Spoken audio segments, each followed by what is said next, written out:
Évangile de Jésus-Christ selon saint Marc. Gloire à toi, Seigneur.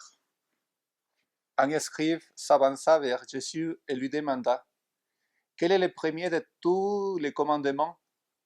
Jésus lui fit cette réponse: Voici le premier. Écoute Israël, le Seigneur notre Dieu est l'unique Seigneur. Tu aimeras le Seigneur, ton Dieu, de tout ton cœur, de toute ton âme, de tout ton esprit et de toute ta force. Voici le second. Tu aimeras ton prochain comme toi-même. Il n'y a pas de commandement plus grand que cela. Le scribe reprit: Fort bien, maître, tu as raison de dire que Dieu est l'unique et qu'il n'y a pas d'autre que lui. L'aimer de tout son cœur, de toute son intelligence, de toute sa force, et aimer son prochain comme soi-même, vaut mieux que toutes les offrandes et tous les sacrifices. Jésus, voyant qu'il avait fait une remarque judicieuse, lui dit: Tu n'es pas loin du royaume de Dieu. Et personne n'osait plus l'interroger. Acclamons la parole de Dieu. Gloire à toi, Seigneur Jésus. Bien, chers frères, aujourd'hui, l'Évangile nous parle de cet commandement le plus important, que c'est l'amour. Et comprendre que l'amour, c'est le commandement le plus important, c'est aussi dire que ton règne vient. Et ça veut dire, quand on dit que le commandement le plus important, c'est l'amour, on dit aussi que pour nous, on veut que Dieu soit partout dans notre vie. Et je me souviens que quand mon père était malade, il y a un an et demi, une nouvelle très très difficile à assumer, à comprendre, était quand la docteure nous a dit que les pupilles des yeux de mon père ne réagissaient pas à la lumière. C'était un processus vraiment douloureux parce que comprendre que la mort de mon père s'approchait était vraiment difficile.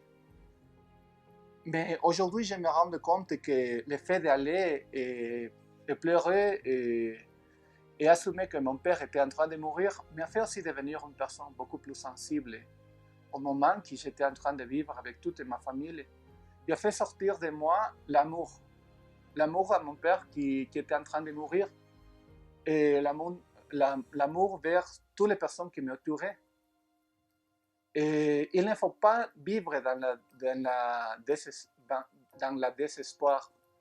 Il ne faut pas se perdre l'espérance dans ce moment, mais il faut savoir qu'il y a une maladie, une pandémie qui sera catastrophique pour toute l'humanité.